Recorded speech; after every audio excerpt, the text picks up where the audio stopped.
Welcome to Discover Greater Lansing. Whether you're exploring the rich history of the state capital or indulging in incredible local food, there's always something exciting happening here. Discover living. Discover mobility. Discover downtown. Discover giving back. Greater Lansing offers breathtaking activities and outdoor adventures, ensuring a perfect balance of city life and natural beauty. Discover the warmth. Discover the charm. Discover Greater Lansing. The journey begins now. Hello and welcome back to Discover Greater Lansing.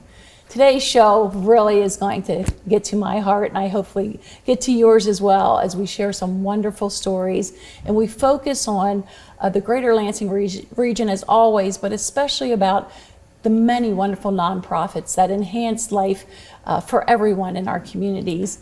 And so without any further ado, let's get started. And let me introduce you first. We have three guests today. And first I'll introduce you to Melinda Herrera.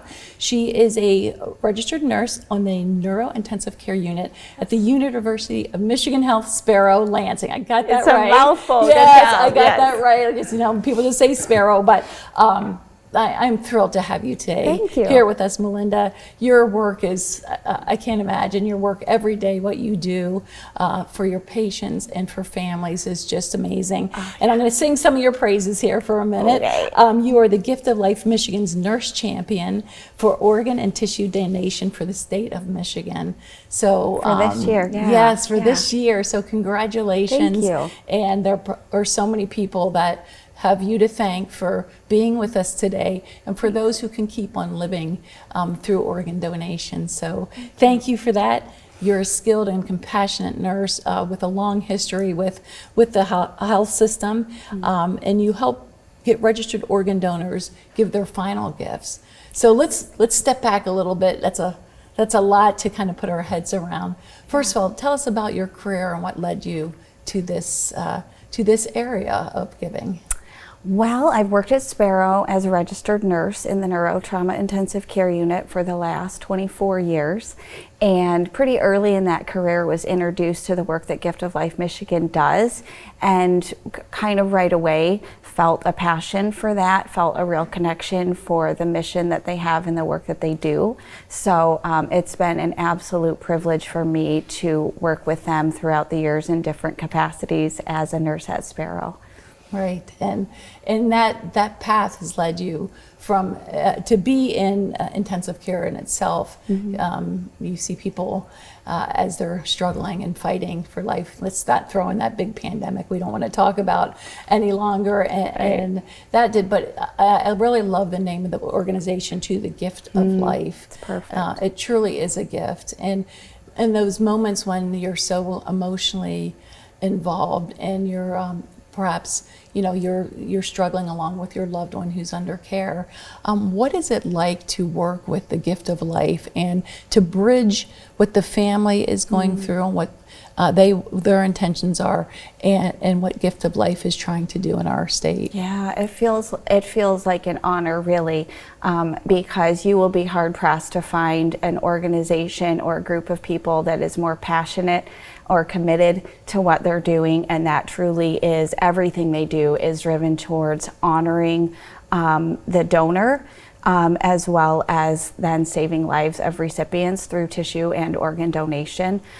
So it really is a mission that they have, and the love that they have for the people that they work with, both on the healthcare end and on the donor end, the recipient end. It just shines through in everything that they do. Yes, and is Michigan unique in any way, or is this replicated throughout the United States, this Gift of Life? It absolutely is. So each state has an organ procurement agency, and Gift of Life Michigan is the one that we get to work with here. Okay, great. Are they based out of the Greater Lansing area? Ann Arbor is where their okay, headquarters is. so yes. Well, we have a connection there with but they are here very frequently. They cover the state. They cover all of us, no matter if you're a Spartan or a Wolverine. Absolutely. Right, that's Absolutely. Right. Okay, very good. So I understand Sparrow just raised the Donate Life flag outside the hospital. What does that mean? What's that symbolize? Well, I think it's really exciting that we did that. I think it's such a testament and a symbol to our community, the commitment that Sparrow has to serving our community in partnership with Gift of Life Michigan. I think it serves as a reminder, not only to the people that work inside the building, but the people driving by, that each one of us has a part that we can play in participating or raising awareness for organ donation, whether that's through registering to be an organ donor through the Secretary of State or on the Gift of Life website, which is golm.org. Whether that's just participating in community events to raise awareness, or even pursuing being a living donor and being able to donate a liver or a kidney to someone in need. So just about anyone can participate. Absolutely. I know I can't, as a former cancer patient, sometimes I can't give blood or do those things, but there's always something you can contribute. Absolutely, absolutely. There is absolutely no reason to not become involved.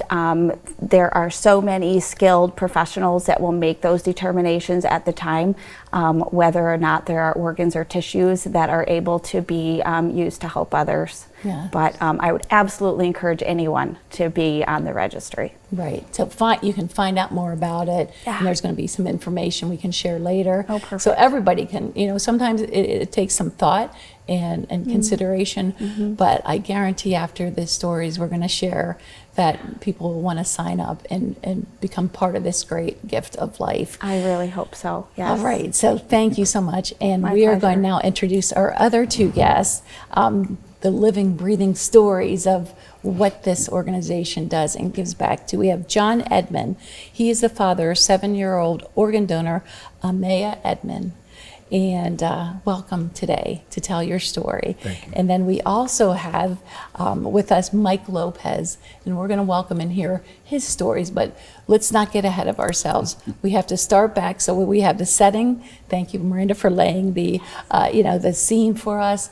Healthcare, you're in a hospital setting, you're connecting families with what they can give back. Mr. Edmond, John, can you share your story with our viewers today? Well, Amaya was my oldest child. At the time, she was 7 years old when she lost her life to gun violence. Amaya was a very rambunctious child, inquisitive. I always felt like Amaya was ahead of her time because she was really ambitious, self-motivated, wanted to do everything on her own, including her homework, had lots of friends. We think of our children as, our angels, and she truly, to me, was an angel. It was something different about her when she was born. I didn't know what the difference was when she was born, but now I truly understand. Right.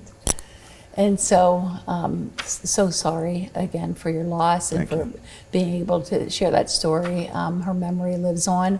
In fact, every May 31st, Yes. Lansing celebrates your daughter. Yes. What's that celebration? Well, May 31st is her birthday. It's officially Amaya Elise Edmond Gift of Life Day here in Lansing.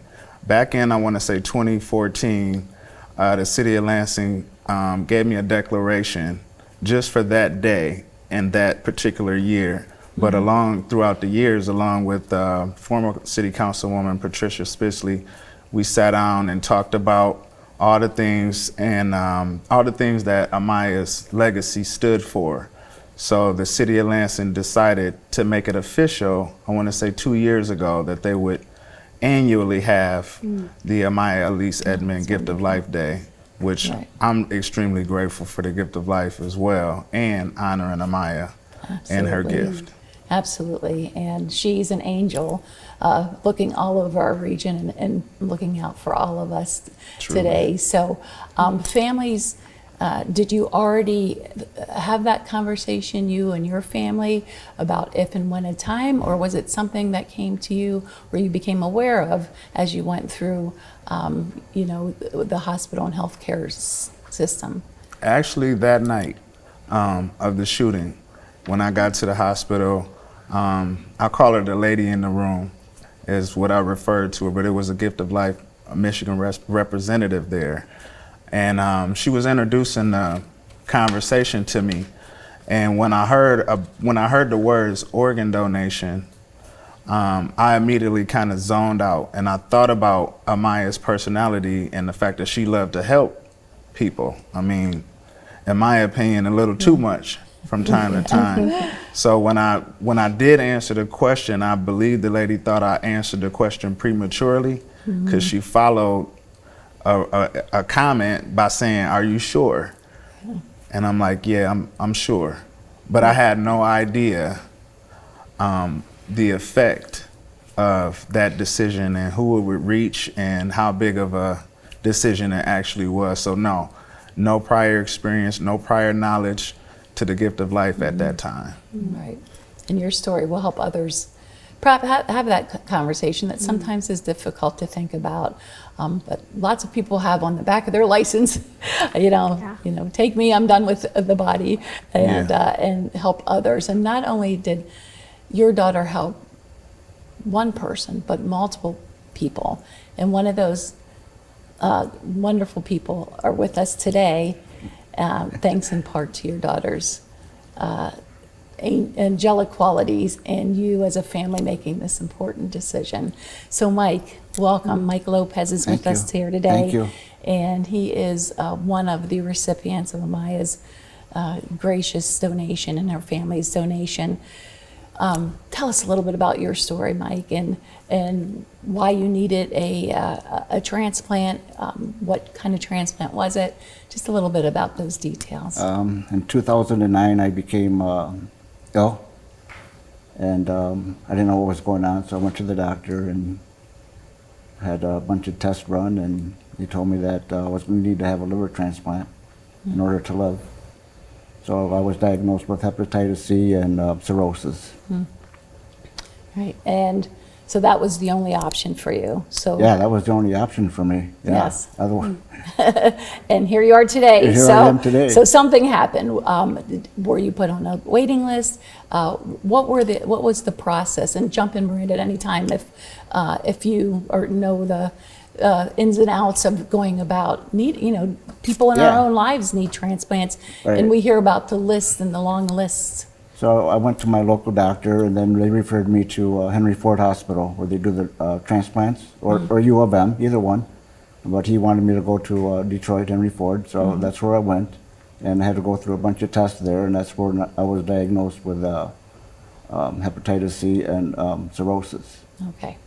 Okay, and then, Yeah, it was a long process to get on the waiting list. yeah, so from that point to when you actually got the transplant, walk us through that. So you're waiting. Were there medications to help you deal with the ailment that you had, or No. You just were waiting and praying. Yeah, just waiting and praying. Yeah. When I went to Henry Ford, I was 23 on the list when I left there after all the tests and everything. And during those tests, they found a spot of cancer on my liver. So they had to deal with that first. Yes. And if they couldn't, embolization was what the procedure was that they did for me. And if that wasn't, if that didn't work, then I wouldn't be here today. Yeah. But it worked. And after that, then I was number one on the list. Awesome. Yeah. Number one. And then the day arrives, And then the day arrives, yeah. and you receive a phone call. Received a phone call. It was a Saturday morning. I remember 9 o'clock in the morning. Looked on caller ID. It's at Henry Ford Hospital, and there was a lot of different emotions going through my Yes. mind. Yes. They wanted me there. It was 9 o'clock. They wanted me there by 1 o'clock in the afternoon. Wow. So yeah, my wife already had her stuff packed just in case, and got a lot of different things going through my mind. Oh, I bet. Thinking I bet. about a donor family as well as my own family, I mean, it seemed like everything just came to reality, It was just boom. Yeah, and here you are looking so young and healthy. We have a young liver too. Yeah, thank you. So that's wonderful. And thank you. I know it's very personal. And to share the story and the impact it will have, it will be significant, I'm sure. So what I love about this story is it didn't end there. So you met John and his family a few years ago. Right. And you're like family now. Tell us about when you get together that first time and since that time. Yeah, Yeah, the first time that I met John was at Lansing on a 3-on-3 basketball game that he was putting on for the city, you know, for violence, stop the violence, and he invited me, so I went. And he had a big picture frame with pictures of Amaya that he was setting out. And he had his back towards me, and I said, "Hey, John, are you John?" You know, and he recognized my voice right away. And he turned around, and we just started walking towards each other, and we just hugged each other, and I'm sure we had tears coming down our eyes. Yeah. It was great, with you know, yeah. A part of Amaya lives on today, and you and 5 other people, which is just an incredible story. And if you could talk to Amaya today, what would you share with her? Well, the first thing I would want to do is give her a big hug, right? And then tell her how grateful I am for the gift of life that she gave me. Not only for me, but for the other 4 recipients that are walking around somewhere. Yes, absolutely. Yeah. Yeah, well, our angel, Angel, hears us. yes, Yeah, our another angel angel, right. hears you, and she's smiling, I'm sure. Yes. And John, just your final thoughts as we wrap up today's wonderful show about a message you'd like to send to people throughout the greater Lansing area. Well, I'm extremely grateful for this opportunity to work with the Gift of Life hand in hand throughout the years, being able to express the tragedy turn into a glorious, tremendous occasion to be able to extend the gift of life, which is truly important to me. If someone were to ask me, you know, why the gift of life, and it's to me, it's rather simple. It is a gift. It's an extension. I feel as humans, we are prone to help one another. And it's truly, if I can do it, I'm pretty sure anybody else could do the same thing. Absolutely. Any final words in our last seconds here together on the show? I'm just very profoundly grateful to be in the presence of these 2 and really would encourage people to find out more information. Go to Gift of Life's website, golm.org, ask the questions, find out how you can become involved. Absolutely. A great show, another reason why we live in such a great community, and especially a message of helping one another. So thank you all for being here today. I wish you well, continued good health. Thank you. And thank you for your various gifts that you give to our community. Thank you. All of the Above Hip Hop Academy recently moved to downtown Lansing. Today we have Jose to tell us more about All of the Above. Can you tell us a little bit about the mission and vision of your organization? Yeah, so we're a nonprofit 501c3 organization dedicated to the preservation and forward the advancement of hip hop culture. We do this through youth mentorship, artistic development, community development, mentoring classes, programs, events, collaboration, you name it. And yeah, we've been here for about a decade, and it's exciting to finally have a brick and mortar we can call home. A decade? That's awesome. Yeah. So can you talk a little bit about why you chose downtown Lansing for your first physical location? Yeah, to be honest, you know, it was reasonably priced. You know what I mean? A lot of our work has been throughout the city. So South Side, East Side, West Side, North Side. We've been very mobile for a reason, to meet youth where they are. But over, like I said, the last decade, folks have followed us, and every time we move, they come with us. So when we were looking for a new home, you know, this popped up, and it just seemed like the perfect fit. The size was already kind of laid out the way we needed it to be, and we really could imagine ourselves being a part of what's happening in downtown and being a part of that vibrant community and adding. So it just makes the most sense now to be in a space that's kind of central to the rest of the city that folks are building community in, you know, so yeah. That's great. So if anybody's interested in finding out more, where should they go? They can go to alloftheabovehiphop.org. Okay, thank you so much for joining us today. Absolutely, thank you for having me. Hi, I'm Karen Way with eXp Realty. I'd like to talk to you about this Greater Lansing real estate market that we are in. There's so many good things going on and homes are still moving, and I need to talk to you about positioning. And sellers, listen up. I'm talking to you at this point. When you get ready to list your home, you really need to talk about positioning. This market is demanding so much more conversation outside of staging, internet hits, marketing materials, all of those typical things. We're going to handle all of those typical things, but I really hope that I hear from you and you talk to me about positioning. What else can you do in this market to position your home to sell quickly and be attractive to the masses, as many buyers as possible? So with that being said, the National Association of Realtors has put a topic on the agenda of every single seller at this point, and that is buyer concessions. I would suggest that you talk to me about positioning your home and decide what to do with those buyers' concessions. In certain price ranges, buyers are not able to come up with that extra money, if you will. It will need to be financed, it will need to be moved into the transaction, and I can talk to you about how we do that. At the end of the day, the goal is to get the home sold for a fair market value, take care of the seller's needs, provide a great home for the buyer, and I can help you with that. I'm Karen Way with eXp Realty, and I hope I hear from you today.